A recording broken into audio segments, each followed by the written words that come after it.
Welcome back to Tales from Pages. Grab your favorite cup of tea, settle deep into that comfortable armchair, and let the outside world fade away. Tonight we are stepping back into the gas-lit streets of Victorian London, right beside the crackling fireplace at 221B Baker Street.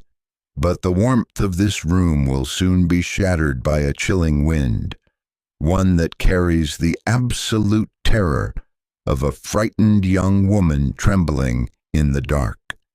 Tonight's tale is one of the most chilling and bizarre cases ever brought to Sherlock Holmes and Dr. Watson. A gloomy and decaying ancestral manor, a terrified visitor shaking with dread, a sinister stepfather with a cruel past, and a mysterious metallic whistle in the dead of night that signals a silent, inescapable doom. So close your eyes, listen to the rain against the glass, and let me tell you, the adventure of the Speckled Band. The Speckled Band.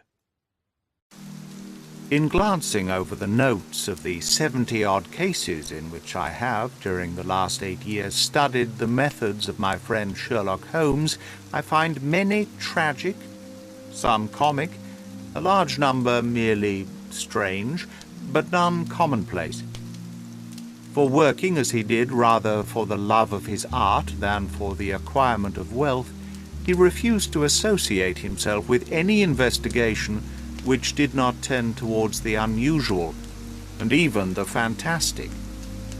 Of all these varied cases, however, I cannot recall any which presented more singular features than that which was associated with the well-known Surrey family of the Roylots of Stoke Moran.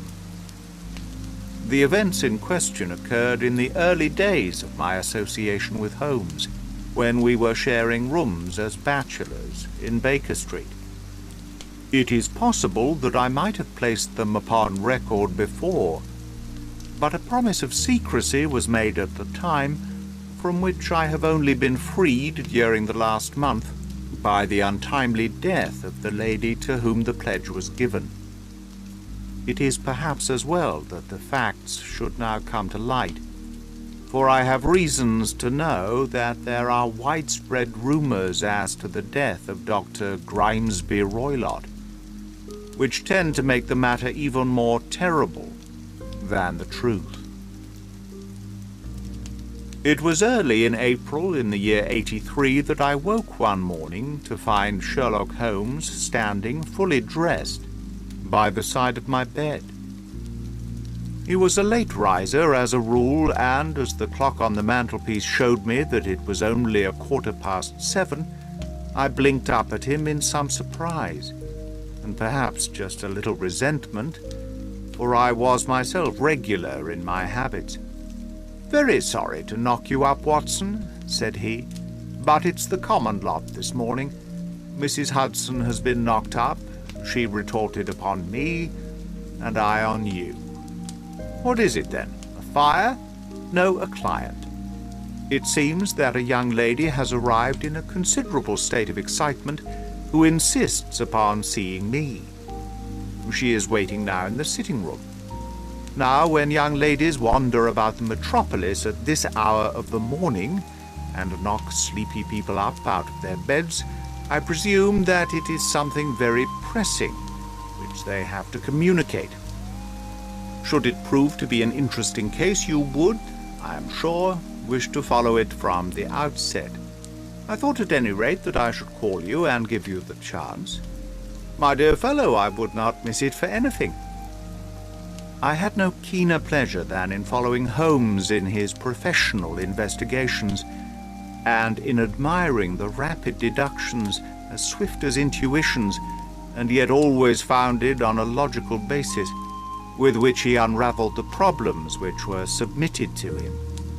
I rapidly threw on my clothes, and was ready in a few minutes to accompany my friend down to the sitting-room. A lady dressed in black and heavily veiled, who had been sitting in the window, rose as we entered. "Good morning, madam," said Holmes cheerily.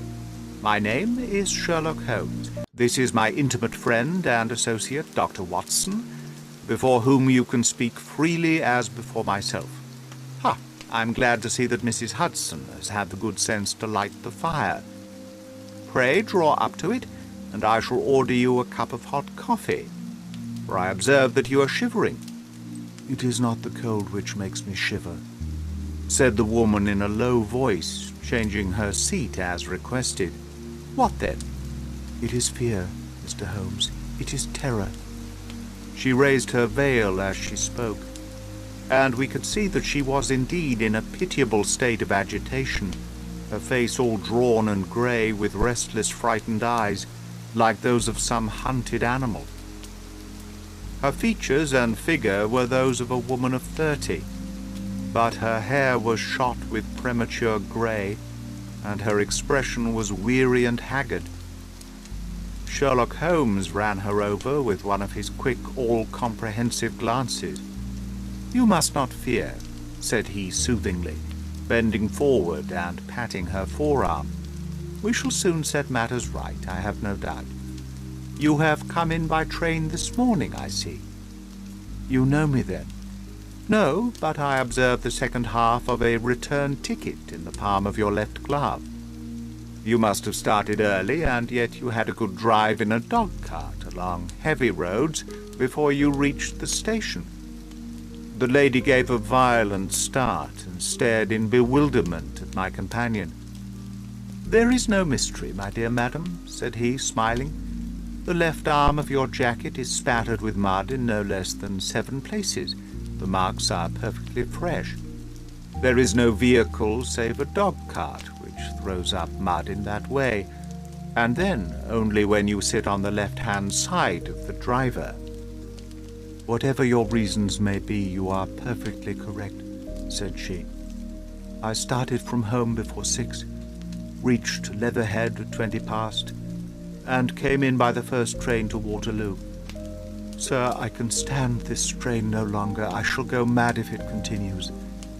I have no one to turn to, none, save only one who cares for me, and he, poor fellow, can be of little aid. I have heard of you, Mr. Holmes. I have heard of you from Mrs. Farintosh, whom you helped in the hour of her sore need. It was from her that I had your address. Oh, sir, do you not think that you could help me too, and at least throw a little light through the dense darkness which surrounds me? At present it is out of my power to reward you for your services, but in a month or 2 I shall be married, with the control of my own income, and then at least you shall not find me ungrateful." Holmes turned to his desk and, unlocking it, drew out a small case-book which he consulted. "Farintosh," said he. "Ah, yes, I recall the case. It was concerned with an opal tiara. I think it was before your time, Watson. I can only say, madam, that I shall be happy to devote the same care to your case as I did to that of your friend. As to reward, my profession is its reward, but you are at liberty to defray whatever expenses I may be put to, at the time which suits you best. And now I beg that you will lay before us everything that may help us in forming an opinion upon the matter." "Alas," replied our visitor, "the very horror of my situation lies in the fact that my fears are so vague, and my suspicions depend so entirely upon small points, which might seem trivial to another, that even he to whom of all others I have a right to look for help and advice looks upon all that I tell him about it as the fancies of a nervous woman. He does not say so, but I can read it from his soothing answers and averted eyes. But I have heard, Mr. Holmes, that you can see deeply into the manifold wickedness of the human heart. You may advise me how to walk amid the dangers which encompass me." "I am all attention, madam." "My name is Helen Stoner, and I am living with my stepfather, who is the last survivor of one of the oldest Saxon families in England, the Roylotts of Stoke Moran, on the western border of Surrey. Holmes nodded his head. "The name is familiar to me," said he. "The family was at one time among the richest in England, and the estate extended over the borders into Berkshire in the north and Hampshire in the west. In the last century, however, 4 successive heirs were of a dissolute and wasteful disposition, and the family ruin was eventually completed by a gambler in the days of the Regency. Nothing was left save a few acres of ground and the 200-year-old house, which is itself crushed under a heavy mortgage. The last squire dragged out his existence there, living the horrible life of an aristocrat pauper. But his only son, my stepfather, seeing that he must adapt himself to the new conditions, obtained an advance from a relative, which enabled him to take a medical degree and went out to Calcutta, where, by his professional skill and force of character, he established a large practice. In a fit of anger, however, caused by some robberies which had been perpetrated in the house, he beat his native butler to death and narrowly escaped a capital sentence. As it was, he suffered a long term of imprisonment, and afterwards returned to England a morose and disappointed man. When Dr. Roylott was in India, he married my mother, Mrs. Stoner, the young widow of Major General Stoner of the Bengal Artillery. My sister Julia and I were twins, and we were only 2 years old at the time of my mother's remarriage. She had a considerable sum of money, not less than 1,000 a year, and this she bequeathed to Dr. Roylott entirely whilst we resided with him, with a provision that a certain annual sum should be allowed to each of us in the event of our marriage. Shortly after our return to England, my mother died. She was killed 8 years ago in a railway accident near Crewe. Dr. Roylott then abandoned his attempts to establish himself in practice in London, and took us to live with him in the ancestral house at Stoke Moran. The money which my mother had left was enough for all our wants, and there seemed no obstacle to our happiness. But a terrible change came over our stepfather about this time. Instead of our making friends and exchanging visits with our neighbours, who had at first been overjoyed to see a Roylott of Stoke Moran back in the old family seat, he shut himself up in his house, and seldom came out, save to indulge in ferocious quarrels with whoever might cross his path. Violence of temper approaching to mania has been hereditary in the men of the family, and in my stepfather's case it had, I believe, been intensified by his long residence in the tropics. A series of disgraceful brawls took place, 2 of which ended in the police court, until at last he became the terror of the village, and the folks would fly at his approach, for he is a man of immense strength, and absolutely uncontrollable in his anger. Last week he hurled the local blacksmith over a parapet into a stream, and it was only by paying over all the money that I could gather that I was able to avert another public exposure. He had no friends at all save the wandering gypsies, and he would give these vagabonds leave to encamp upon the few acres of bramble-covered land which represent the family estate, and would accept in return the hospitality of their tents, wandering away with them sometimes for weeks on end. He has a passion also for Indian animals, which are sent over to him by a correspondent, and he has at this moment a cheetah and a baboon, which wander freely over his grounds, and are feared by the villagers almost as much as their master. You can imagine from what I say that my poor sister Julia and I had no great pleasure in our lives. No servant would stay with us, and for a long time we did all the work of the house. She was but 30 at the time of her death, and yet her hair had already begun to whiten, even as mine has. Your sister is dead then. She died just 2 years ago, and it is of her death that I wish to speak to you. You can understand that living the life which I have described, we were little likely to see anyone of our own age and position. We had, however, an aunt, my mother's maiden sister, Miss Honoria Westphale, who lives near Harrow, and we were occasionally allowed to pay short visits at this lady's house. Julia went there at Christmas 2 years ago, and met there a half-pay Major of Marines, to whom she became engaged.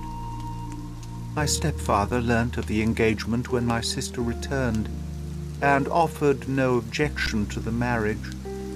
But within a fortnight of the day which had been fixed for the wedding, the terrible event occurred which has deprived me of my only companion. Sherlock Holmes had been leaning back in his chair with his eyes closed and his head sunk in a cushion, but he half opened his lids now and glanced across at his visitor. "Pray be precise as to the details," said he. "It is easy for me to be so, for every event of that dreadful time is seared into my memory. The manor house is, as I have already said, very old, and only one wing is now inhabited. The bedrooms in this wing are on the ground floor, the sitting rooms being in the central block of the buildings. Of these bedrooms, the first is Dr. Roylott's, the second my sister's, and the third my own. There is no communication between them, but they all open out into the same corridor. Do I make myself plain? Perfectly so. The windows of the 3 rooms open out upon the lawn. That fateful night Dr. Roylott had gone to his room early, though we knew that he had not retired to rest, for my sister was troubled by the smell of the strong Indian cigars which it was his custom to smoke. She left her room, therefore, and came into mine, where she sat for some time, chatting about her approaching wedding. At 11 o'clock she rose to leave me, but she paused at the door and looked back. "Tell me, Helen," said she, "have you ever heard anyone whistle in the dead of night?" "Never," said I. "I suppose that you could not possibly whistle yourself in your sleep." "Certainly not. But why?" "Because during the last few nights I have always, about 3 in the morning, heard a low, clear whistle. I'm a light sleeper, and it has awakened me. I cannot tell where it came from, perhaps from the next room, perhaps from the lawn. I thought that I would just ask you whether you had heard it. No, I have not. It must be those wretched gypsies in the plantation. Very likely. And yet if it were on the lawn, I wonder that you did not hear it also. Ah, but I sleep more heavily than you. Well, it is of no great consequence, at any rate." She smiled back at me, closed my door, and a few moments later I heard her key turn in the lock. "Indeed," said Holmes. "Was it your custom always to lock yourselves in at night?" "Always." "And why?" "I think that I mentioned to you that the doctor kept a cheetah and a baboon. We had no feeling of security unless our doors were locked." "Quite so. Pray proceed with your statement." "I could not sleep that night. A vague feeling of impending misfortune impressed me. My sister and I, you will recollect, were twins, and you know how subtle are the links which bind 2 souls which are so closely allied. It was a wild night. The wind was howling outside, and the rain was beating and splashing against the windows. Suddenly, amidst all the hubbub of the gale, there burst forth the wild scream of a terrified woman. I knew that it was my sister's voice. I sprang from my bed, wrapped a shawl round me, and rushed into the corridor. As I opened my door, I seemed to hear a low whistle such as my sister described, and a few moments later a clanging sound, as if a mass of metal had fallen. As I ran down the passage, my sister's door was unlocked and revolved slowly upon its hinges. I stared at it, horror-stricken, not knowing what was about to issue from it. By the light of the corridor lamp, I saw my sister appear at the opening, her face blanched with terror, her hands groping for help, her whole figure swaying to and fro like that of a drunkard. I ran to her and threw my arms round her, but at that moment her knees seemed to give way and she fell to the ground. She writhed as one who is in terrible pain, and her limbs were dreadfully convulsed. At first I thought that she had not recognized me, but as I bent over her, she suddenly shrieked out in a voice which I shall never forget, "Oh, my God, Helen! It was the band, the Speckled Band!" There was something else which she would fain have said, and she stabbed with her finger into the air in the direction of the doctor's room. But a fresh convulsion seized her and choked her words. I rushed out, calling loudly for my stepfather, and I met him hastening from his room in his dressing gown. When he reached my sister's side, she was unconscious, and though he poured brandy down her throat and sent for medical aid in the village, all efforts were in vain, for she slowly sank and died without having recovered her consciousness. Such was the dreadful end of my beloved sister. "One moment," said Holmes. "Are you sure about this whistle and metallic sound? Could you swear to it?" "That is what the county coroner asked me at the inquiry. It is my strong impression that I heard it, and yet among the crash of the gale and the creaking of an old house, I may possibly have been deceived." "Was your sister dressed?" "No, she was in her nightdress. In her right hand was found the charred stump of a match, and in her left a matchbox, showing that she had struck a light and looked about her when the alarm took place. That is important. And what conclusion did the coroner come to?" "He investigated the case with great care, for Dr. Roylott's conduct has long been notorious in the county.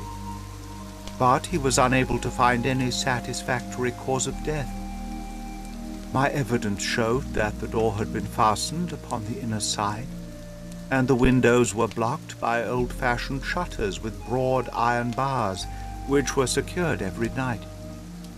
The walls were carefully sounded, and were shown to be quite solid all round, and the flooring was also thoroughly examined with the same result.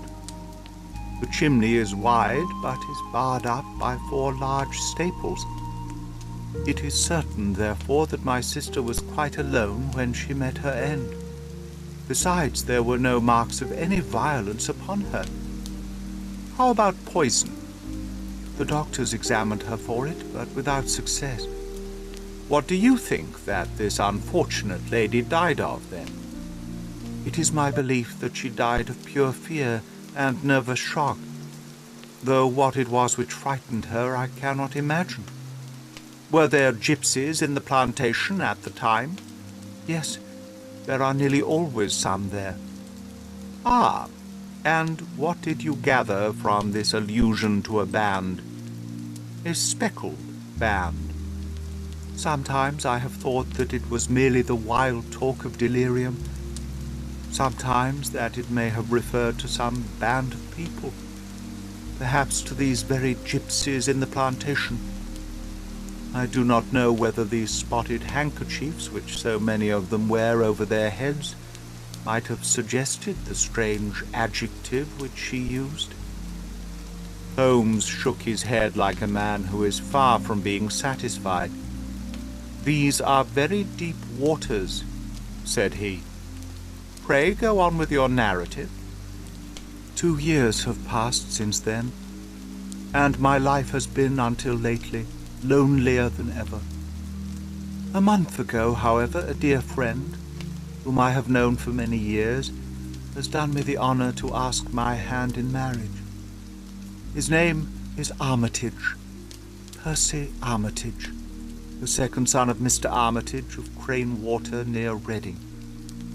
My stepfather has offered no opposition to the match, and we are to be married in the course of the spring. 2 days ago some repairs were started in the west wing of the building, and my bedroom wall has been pierced, so that I have had to move into the chamber in which my sister died, and to sleep in the very bed in which she slept. Imagine, then, my thrill of terror when last night, as I lay awake, thinking over her terrible fate, I suddenly heard in the silence of the night the low whistle which had been the herald of her own death. I sprang up and lit the lamp, but nothing was to be seen in the room. I was too shaken to go to bed again, however, so I dressed, and as soon as it was daylight I slipped down, got a dog-cart at the Crown Inn, which is opposite, and drove to Leatherhead, from whence I have come on this morning, with the one object of seeing you and asking your advice. You have done wisely, said my friend. But have you told me all? Yes, all. Miss Roylott, you have not. You are screening your stepfather. Why, what do you mean? For answer, Holmes pushed back the frill of black lace which fringed the hand that lay upon our visitor's knee. 5 little livid spots, the marks of 4 fingers and a thumb, were printed upon the white wrist. You have been cruelly used, said Holmes. The lady coloured deeply and covered over her injured wrist. He is a hard man, she said, and perhaps he hardly knows his own strength. There was a long silence, during which Holmes leaned his chin upon his hands and stared into the crackling fire. This is a very deep business, he said at last. There are 1,000 details which I should desire to know before I decide upon our course of action. Yet we have not a moment to lose. If we were to come to Stoke Moran today, would it be possible for us to see over these rooms without the knowledge of your stepfather? As it happens, he spoke of coming into town today upon some most important business. It is probable that he will be away all day, and that there would be nothing to disturb you. We have a housekeeper now, but she is old and foolish, and I could easily get her out of the way. Excellent. You are not averse to this trip, Watson? By no means. Then we shall both come. What are you going to do yourself? I have 1 or 2 things which I would wish to do now that I am in town, but I shall return by the 12 o'clock train, so as to be there in time for your coming.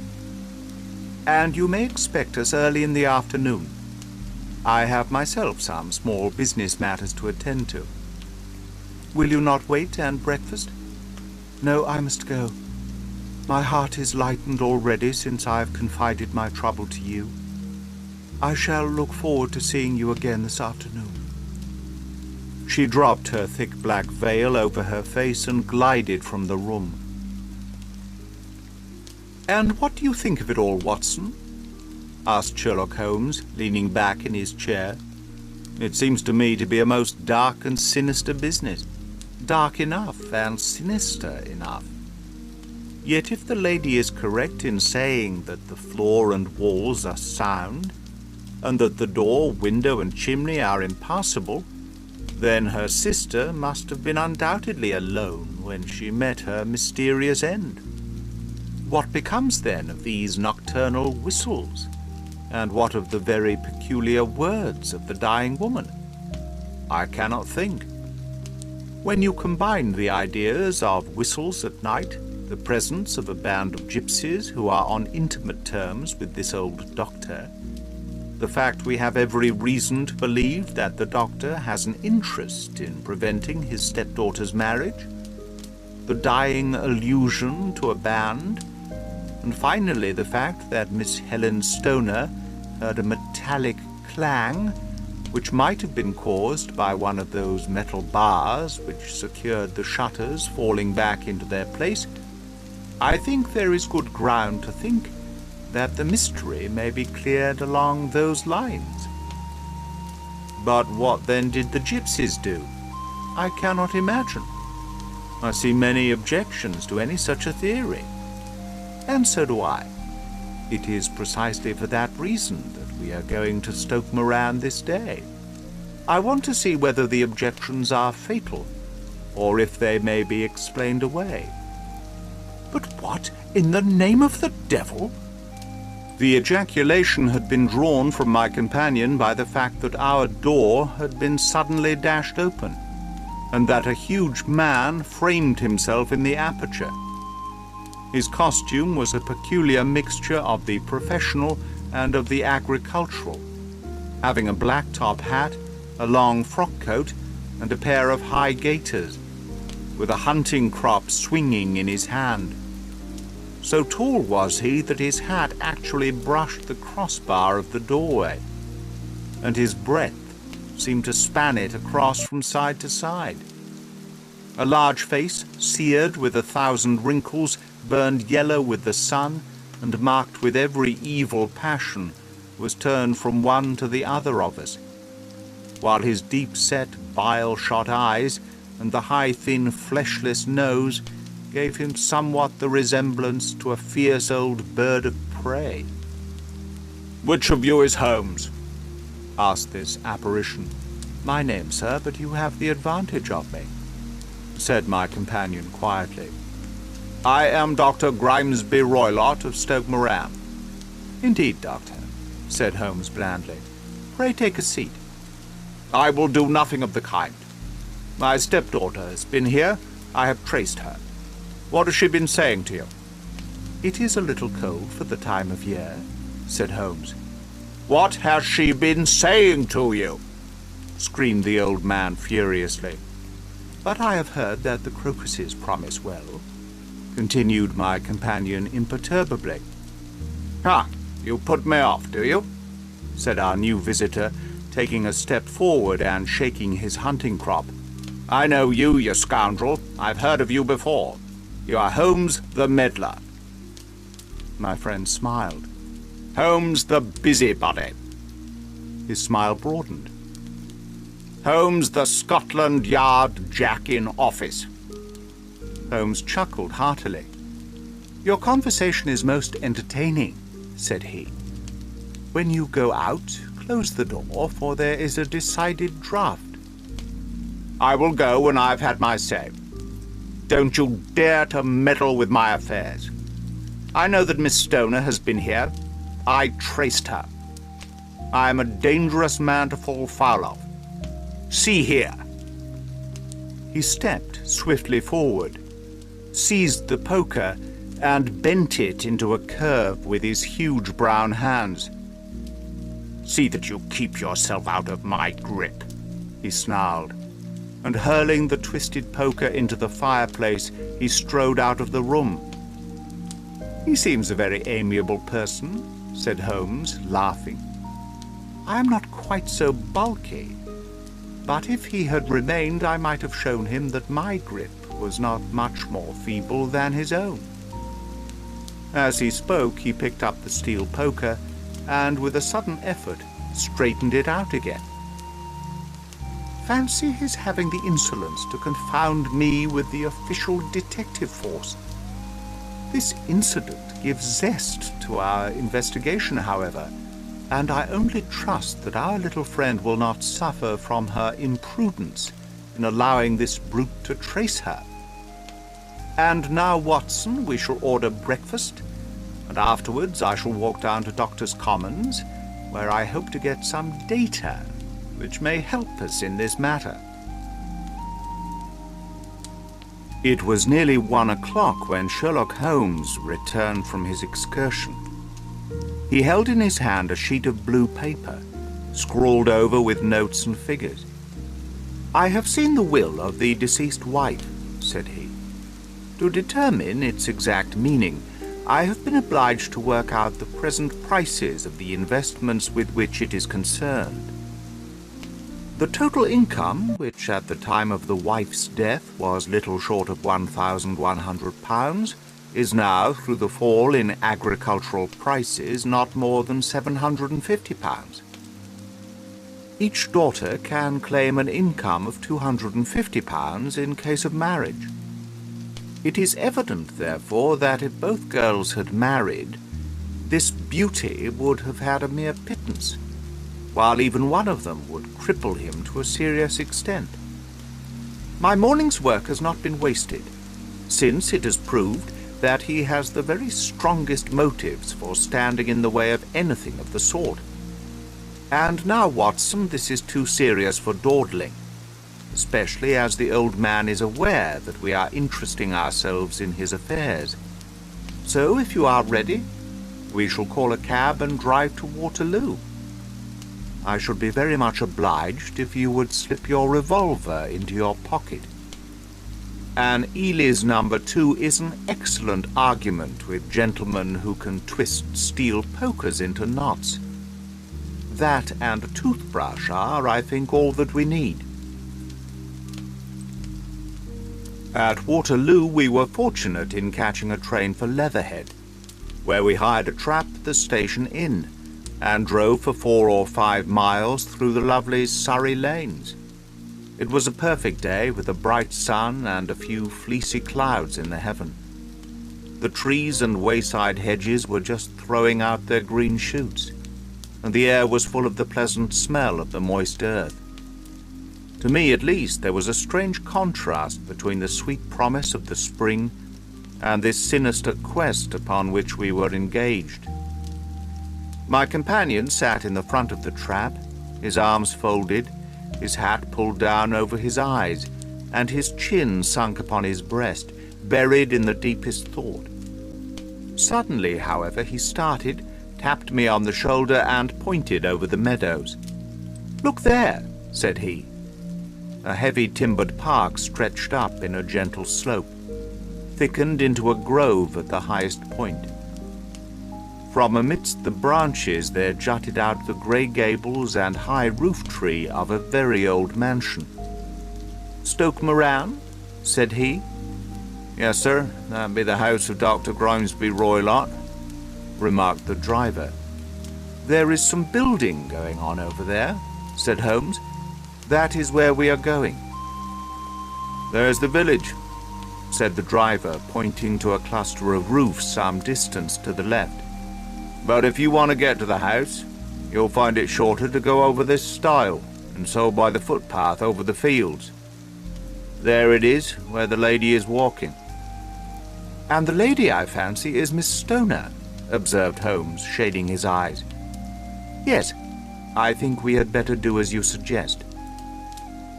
We got off, paid our fare, and the trap rattled back on its way to Leatherhead.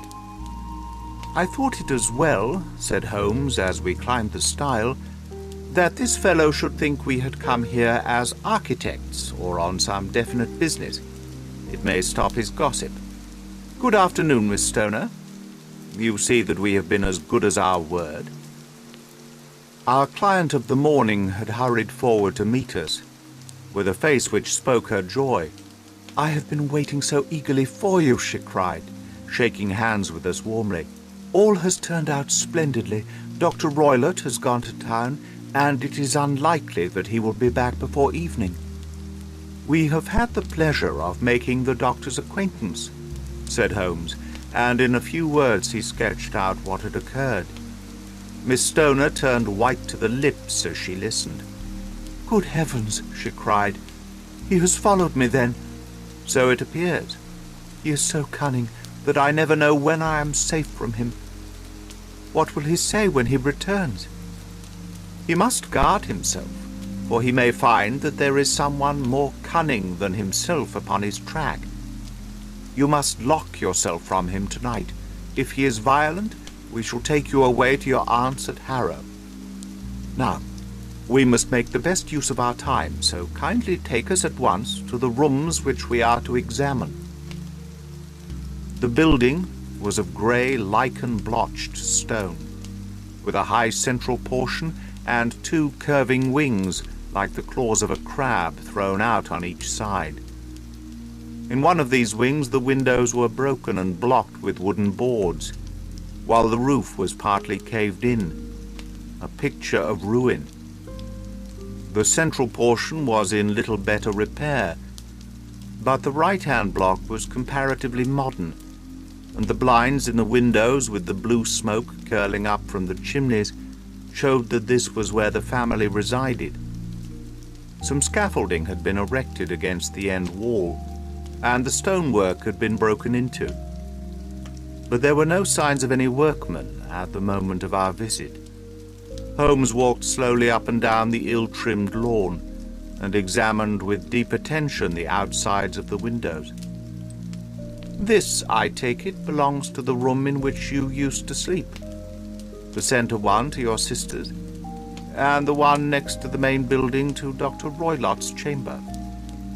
"Exactly so, but I am now sleeping in the middle one, pending the alterations, as I understand. By the way, there does not seem to be any very pressing need for repairs at that end wall." "There were none. I believed that it was an excuse to move me from my room." "Ah, that is suggestive. Now, on the other side of this narrow wing runs the corridor from which these three rooms open. There are windows in it, of course?" "Yes, but very small ones, too narrow for anyone to pass through." "As you both locked your doors at night, your rooms were unapproachable from that side. Now, would you have the kindness to go into your room and to bar your shutters?" Miss Stoner did so, and Holmes, after a careful examination through the open window, endeavoured in every way to force the shutter open, but without success. There was no slit through which a knife could be passed to raise the bar. Then, with his lens, he tested the hinges, but they were of solid iron, built firmly into the massive masonry. Said he, scratching his chin in some perplexity. "My theory certainly presents some difficulties. No one could pass these shutters if they were bolted. Well, we shall see if the inside throws any light upon the matter." A small side door led into the whitewashed corridor from which the three bedrooms opened. Holmes refused to examine the third chamber, so we passed at once to the second, that in which Miss Stoner was now sleeping, and in which her sister had met her fate. It was a homely little room, with a low ceiling and a gaping fireplace, after the fashion of old country houses. A brown chest of drawers stood in one corner, a narrow white counterpaned bed in another, and a dressing table on the left-hand side of the window. These articles, with two small wicker-work chairs, made up all the furniture in the room, save for a square of Wilton carpet in the centre. The boards round, and the panelling of the walls were brown, worm-eaten oak, so old and discoloured that it may have dated from the original building of the house. Holmes drew one of the chairs into a corner and sat silent, while his eyes travelled round and up and down, taking in every detail of the apartment. "Where does that bell communicate with?" he asked at last, pointing to a thick bell rope which hung down beside the bed, the tassel actually lying upon the pillow. "It goes to the housekeeper's room. It looks newer than the other things." "Yes, it was only put there a couple of years ago." "Your sister asked for it, I suppose?" "No, I never heard of her using it. We used always to get what we wanted for ourselves." "Indeed, it seems unnecessary to put so nice a bell-pull there. You will excuse me for a few minutes while I satisfy myself as to this floor." He threw himself down upon his face with his lens in his hand and crawled swiftly backwards and forwards, examining minutely the cracks between the boards.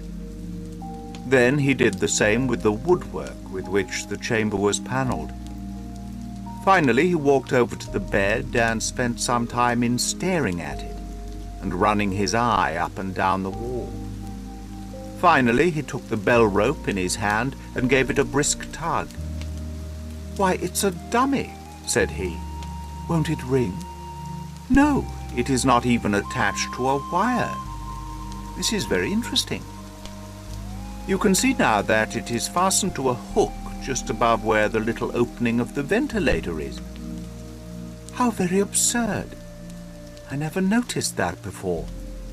"Very strange," muttered Holmes, pulling at the rope. "There are one or two very singular points about this room. For example, what a fool a builder must be to open a ventilator into another room, when, with the same trouble, he might have communicated with the outside air." "That is also quite modern," said the lady. "Done about the same time as the bell rope," remarked Holmes. "Yes, there were several little changes carried out about that time. They seem to have been of a most interesting character. Dummy bell ropes and ventilators which do not ventilate.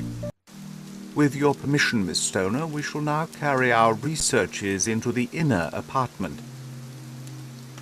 Dr. Grimesby Roylott's chamber was larger than that of his stepdaughter, but was plainly furnished. A camp bed, a small wooden shelf full of books, mostly of a technical character, an armchair beside the bed, a plain wooden chair against the wall, a round table, and a large iron safe were the principal things which met the eye. Holmes walked slowly round and examined each and all of them with the keenest interest. "What's in here?"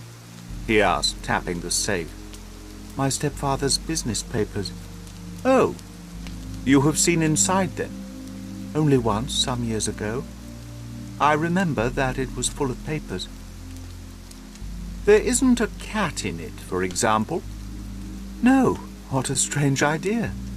"Well, look at this." He took up a small saucer of milk which stood on the top of it. "No, we don't keep a cat.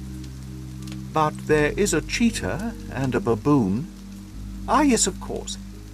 "Well, a cheetah is just a big cat, and yet a saucer of milk does not go very far in satisfying its wants, I dare say. There is one point which I should wish to determine." He squatted down in front of the wooden chair and examined the seat of it with the greatest attention. "Thank you, that is quite settled," said he, rising and putting his lens in his pocket.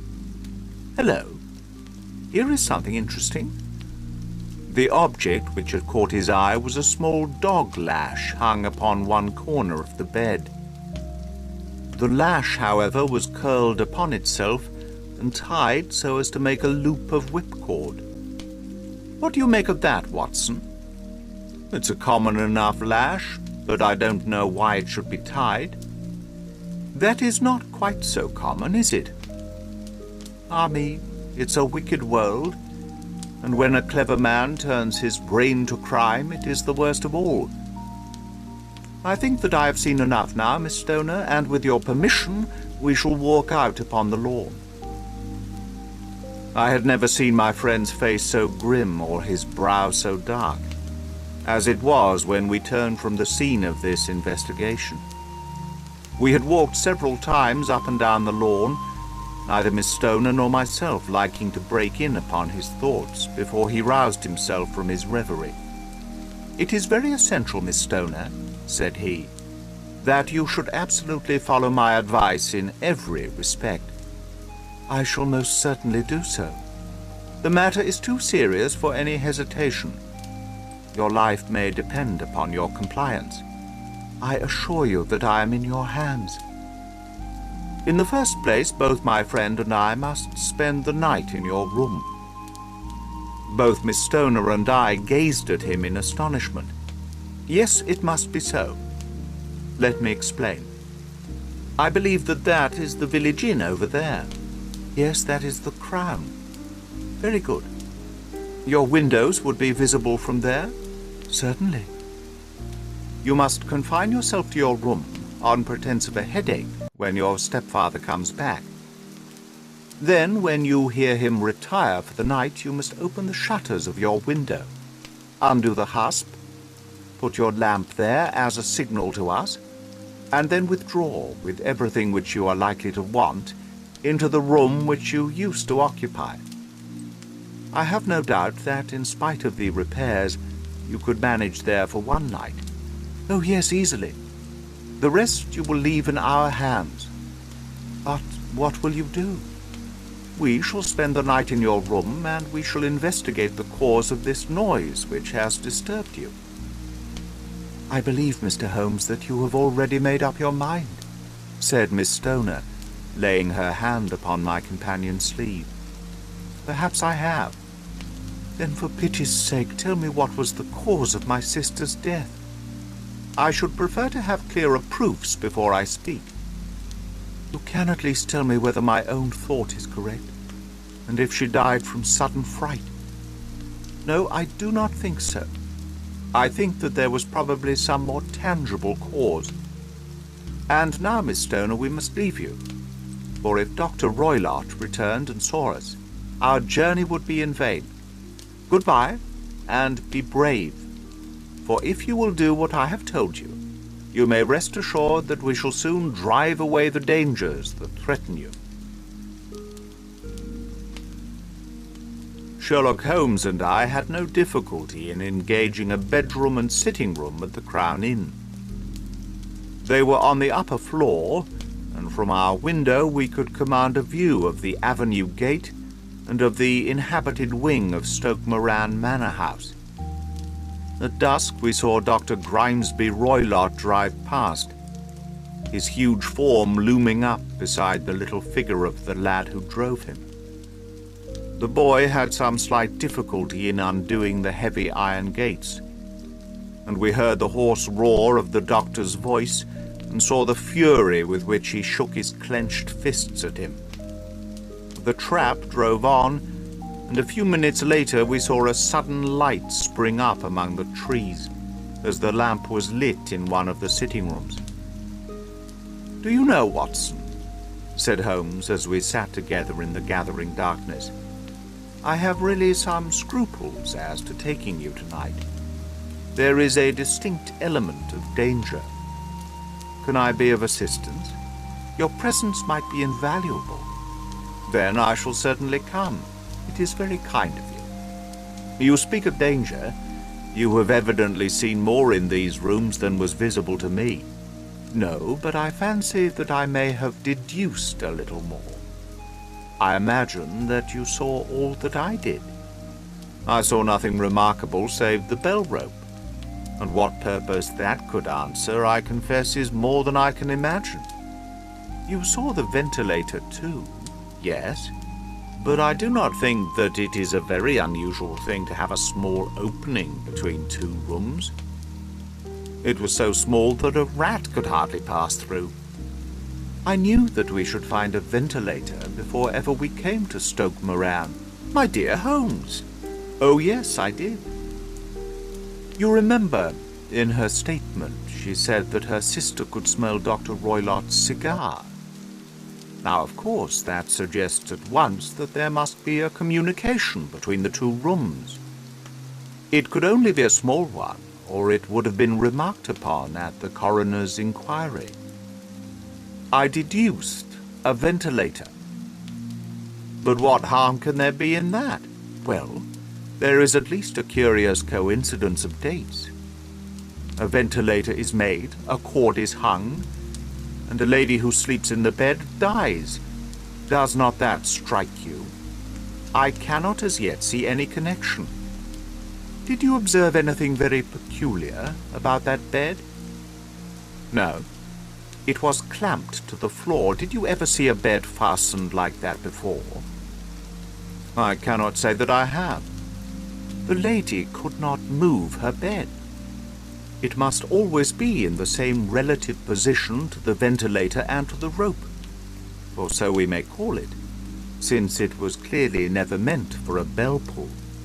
"Holmes," I cried, "I seem to see dimly what you are hitting at. We are only just in time to prevent some subtle and horrible crime. Subtle enough and horrible enough. When a doctor does go wrong, he is the first of criminals. He has nerve and he has knowledge. Palmer and Pritchard were among the heads of their profession. This man strikes even deeper, but I think, Watson, that we shall be able to strike even deeper still. But we shall have horrors enough before the night is over. For goodness sake, let us have a quiet pipe and turn our minds for a few hours to something more cheerful." About 9 o'clock, the light among the trees was extinguished, and all was dark in the direction of the manor house. 2 hours passed slowly away, and then suddenly, just at the stroke of 11, a single bright light shone out right in front of us. "That is our signal," said Holmes, springing to his feet. "It comes from the middle window." As we passed out, he exchanged a few words with the landlord, explaining that we were going on a late visit to an acquaintance, and that it was possible that we might spend the night there. A moment later we were out on the dark road, a chill wind blowing in our faces, and one yellow light twinkling in front of us through the gloom to guide us on our sombre errand. There was little difficulty in entering the grounds, for unrepaired breaches gaped in the old park wall. Making our way among the trees, we reached the lawn, crossed it, and were about to enter through the window, when out from a clump of laurel bushes there darted what seemed to be a hideous and distorted child, who threw itself on the grass with writhing limbs, and then ran swiftly across the lawn into the darkness. "My God," I whispered, "did you see it?" Holmes was for a minute as startled as I. His hand closed like a vice upon my wrist in his agitation. Then he broke into a low laugh and put his lips to my ear. "It is a nice household," he murmured. "That is the baboon." I had forgotten the strange pets which the doctor affected. There was a cheetah, too. Perhaps we might find it upon our shoulders at any moment. I confess that I felt easier in my mind when, after following Holmes's example and slipping off my shoes, I found myself inside the bedroom. My companion noiselessly closed the shutters, moved the lamp onto the table, and cast his eyes round the room. All was as we had seen it in the daytime. Then, creeping up to me and making a trumpet of his hand, he whispered into my ear again so gently that it was all that I could do to distinguish the words. "The least sound would be fatal to our plans." I nodded to show that I had heard. "We must sit without a light. He would see it through the ventilator." I nodded again. "Do not go to sleep. Your very life may depend upon it. Have your pistol ready in case we should need it. I will sit on the side of the bed, and you in the chair." I took out my revolver and laid it on the corner of the table. Holmes had brought up a long, thin cane, and this he placed upon the bed beside him. By it he laid the box of matches and the stump of a candle. Then he turned down the lamp, and we were left in darkness. How shall I ever forget that dreadful vigil? I could not hear a sound, not even the drawing of a breath, and yet I knew that my companion sat open-eyed, within a few feet of me, in the same state of nervous tension in which I was myself. The shutters cut off the least ray of light, and we waited in absolute darkness. From outside came the occasional cry of a night bird, and once, at our very window, a long-drawn cat-like whine, which told us that the cheetah was indeed at liberty. Far away we could hear the deep tones of the parish clock, which boomed out every quarter of an hour. How long they seemed, those quarters. 12 o'clock, and 1, and 2, and 3, and still we sat waiting silently for whatever might befall. Suddenly there was a momentary gleam of a light up in the direction of the ventilator, which vanished immediately, but was succeeded by a strong smell of burning oil and heated metal. Someone in the next room had lit a dark lantern. I heard a gentle sound of movement, and then all was silent once more, though the smell grew stronger. For half an hour I sat with straining ears. Then suddenly another sound became audible. A very gentle, soothing sound, like that of a small jet of steam escaping continually from a kettle. The instant that we heard it, Holmes sprang from the bed, struck a match, and lashed furiously with his cane at the bell pull. "You see it, Watson?" he yelled. "You see it?" But I saw nothing. At the moment when Holmes struck the light, I heard a low, clear whistle. But the sudden glare flashing into my weary eyes made it impossible for me to tell what it was at which my friend lashed so savagely. I could, however, see that his face was deadly pale and filled with horror and loathing. He had ceased to strike and was gazing up at the ventilator, when suddenly there broke from the silence of the night the most horrible cry to which I have ever listened. It swelled up louder and louder, a hoarse yell of pain and fear and anger, all mingled in the one dreadful shriek. They say that away down in the village and even in the distant parsonage, that cry raised the sleepers from their beds. It struck cold to our hearts, and I stood gazing at Holmes and he at me, until the last echoes of it had died away into the silence from which it rose. "What can it mean?" I gasped. "It means that it is all over," Holmes answered. "And perhaps after all it is for the best. Take your pistol, and we shall enter Dr. Roylott's room." With a grave face he lit the lamp and led the way down the corridor. Twice he struck at the chamber door without any reply from within. Then he turned the handle and entered, I at his heels, with the cocked pistol in my hand. It was a singular sight which met our eyes. On the table stood a dark lantern with the shutter half open, throwing a brilliant beam of light upon the iron safe, the door of which was ajar.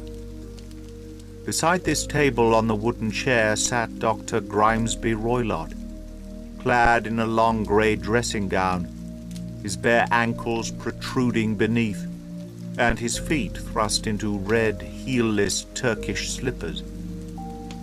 Across his lap lay the short stock with the long lash, which we had noticed during the day. His chin was cocked upward, and his eyes were fixed in a dreadful, rigid stare at the corner of the ceiling. Round his brow he had a peculiar yellow band with brownish speckles, which seemed to be bound tightly round his head. As we entered he made neither sound nor motion. "The band, the speckled band," whispered Holmes. I took a step forward. In an instant his strange headgear began to move, and there reared itself from among his hair the squat, diamond-shaped head and puffed neck of a loathsome serpent. "It was a swamp adder," cried Holmes, "the deadliest snake in India. He has died within 10 seconds of being bitten. Violence does in truth recoil upon the violent, and the schemer falls into the pit which he digs for another, Let us thrust this creature back into its den, and we can then remove Miss Stoner to some place of shelter, and let the county police know what has happened." As he spoke, he drew the dog whip swiftly from the dead man's lap, and throwing the noose round the reptile's neck, he drew it from its horrid perch, and, carrying it at arm's length, threw it into the iron safe, which he closed upon it. Such are the true facts of the death of Dr. Grimesby Roylott of Stoke Moran. It is not necessary that I should prolong a narrative which has already run to too great a length, by telling how we broke the sad news to the terrified girl, how we conveyed her by the morning train to the care of her good aunt at Harrow, of how the slow process of official inquiry came to the conclusion that the doctor met his fate while indiscreetly playing with a dangerous pet. The little which I had yet to learn of the case was told me by Sherlock Holmes as we travelled back next day. "I had," said he, "come to an entirely erroneous conclusion, which shows, my dear Watson, how dangerous it always is to reason from insufficient data. The presence of the gypsies and the use of the word band, which was used by the poor girl, no doubt, to explain the appearance which she had caught a horrid glimpse of by the light of her match, were sufficient to put me upon an entirely wrong scent. I can only claim the merit that I instantly reconsidered my position when, however, it became clear to me that whatever danger threatened an occupant of the room could not come either from the window or the door. My attention was speedily drawn, as I have already remarked to you, to this ventilator and to the bell rope which hung down to the bed. The discovery that this was a dummy, and that the bed was clamped to the floor, instantly gave rise to the suspicion that the rope was there as a bridge for something passing through the hole and coming to the bed. The idea of a snake instantly occurred to me, and when I coupled it with my knowledge that the doctor was furnished with a supply of creatures from India, I felt that I was probably on the right track. The idea of using a form of poison which could not possibly be discovered by any chemical test was just such a one as would occur to a clever and ruthless man who had had an Eastern training. The rapidity with which such a poison would take effect would also, from his point of view, be an advantage. It would be a sharp-eyed coroner indeed who could distinguish the two little dark punctures which would show where the poison fangs had done their work. Then I thought of the whistle. Of course, he must recall the snake before the morning light revealed it to the victim. He had trained it, probably by the use of milk, which we saw, to return to him when summoned. He would put it through the ventilator at the hour that he thought best, with the certainty that it would crawl down the rope and land on the bed. It might or might not bite the occupant. Perhaps she might escape every night for a week, but sooner or later she must fall a victim. I had come to these conclusions before ever I had entered his room.